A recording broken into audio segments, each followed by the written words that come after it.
जैसा कि पहले भी हमने बताया था कि लखनऊ के इंदिरा गांधी प्रतिष्ठान में हमारे Uttar Pradesh tent caterers and decorator association के तत्वाधान में एक महाधिवेशन किया गया था, जिसके लिए उत्तर प्रदेश के जो हमसे जुड़े हुए 65 जिले हैं उनको बुलाया गया था। उसी के क्रम में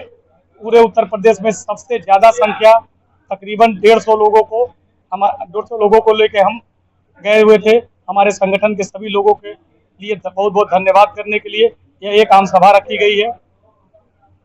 और एक सहभोज का आयोजन किया गया है। सर, इस तरह का इंडस्ट्री द्वारा जो आपका होना है, गोरखपुर में इस तरह का बहुत से संस्थाएं हैं, लेकिन जिस तरीके से गोरखपुर का बैनर और पोस्टर से साथ देना और काम करना, ये किसका दिमाग रहा और क्यों इस तरह से किया? आप लोगों को बता देना चाहता हूँ, कोरोना काल के बाद से जून 2022 में मैंने एक व्हाट्सएप ग्रुप चलाया था, जिसमें अलग अलग संगठनों को छोड़ के मैंने जो उस संगठन से हटे हुए व्यक्ति थे, चाहे वो टेंट वाले भाई हो, लाइट के हो, जनरेटर के हो, फ्लावर डेकोरेटर हो, वेटर हो, कैटर हो, बैंड, रोड लाइट, घोड़ी, बग्गी, इन सभी लोगों को जोड़ने के प्रयास में एक व्हाट्सएप ग्रुप बनाया था, जिसका मैंने नाम रखा था वेडिंग इंडस्ट्रीज। जैसे जैसे लोग जुड़ते गए, हौसला अफजाई करते गए, हमको लखनऊ प्रदेश के नेतृत्व में हमको जिला अध्यक्ष मनोनीत किया गया, जिसके उपलक्ष्य में मैंने ये संगठन का नाम wedding industries welfare organisation Gorakhpur रखा और धीरे धीरे लोग जुड़ते गए और कारवां बढ़ता गया। सर, जुड़ते गए, कारवां बढ़ता गया। कोरोना के बाद काफी सारी दिक्कतें आई, जिसको लेकर आप लोग भी फोटोग्राफर इंडस्ट्री, मीडिया इंडस्ट्री, यहाँ तक कि सारे जितने भी प्राइवेटाइजेशन की दिक्कत में आ रही, लेकिन इसके अभाव में जो वेडिंग इंडस्ट्रीज वाले थे काफी ज्यादा दिक्कत कर रहे थे, उनको पैसा न मिलना, कोरोना के बाद का कार्यक्रम कोई भी सफलता न मिलना। आज इस तरह से कामयाब है, क्या श्रेय करना चाहेंगे, किसको श्रेय देना चाहेंगे? जी संपादक महोदय, बहुत अच्छा बात आपने निकाला। कोरोना काल के बाद से ही हमारे सारे भाई लोग बहुत से दिक्कतें में आ गए, क्योंकि प्रत्येक व्यवसायी के पीछे 10 लोगों से लेकर 50 लोगों तक और कहीं कहीं स्वयंकर्ताओं के भी एक संगठन है, लेकिन पैसा नहीं मिला।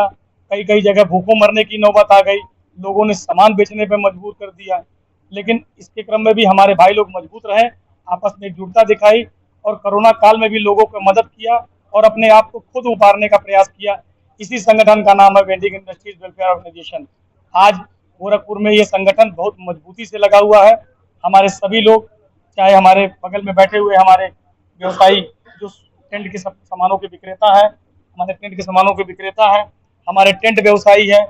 हमारे कैटरिंग व्यवसायी है, हमारे मैरिज हॉल व्यवसायी है और पीछे बैठे तमाम लोगों जिनको आपने कवर किया होगा, ये सारे हमारे संगठन के मजबूत स्तंभ हैं,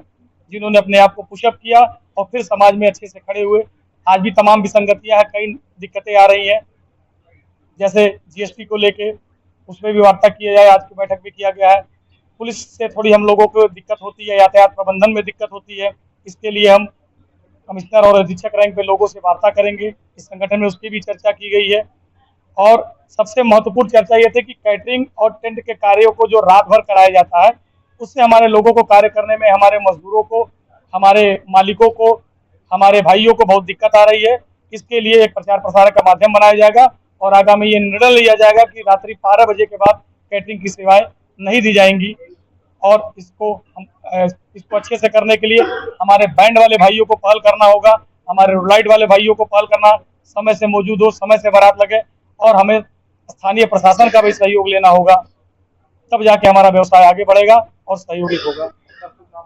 मैं शशिकांत गुप्ता, जिलाध्यक्ष वेडिंग इंडस्ट्री वेलफेयर ऑर्गेनाइजेशन।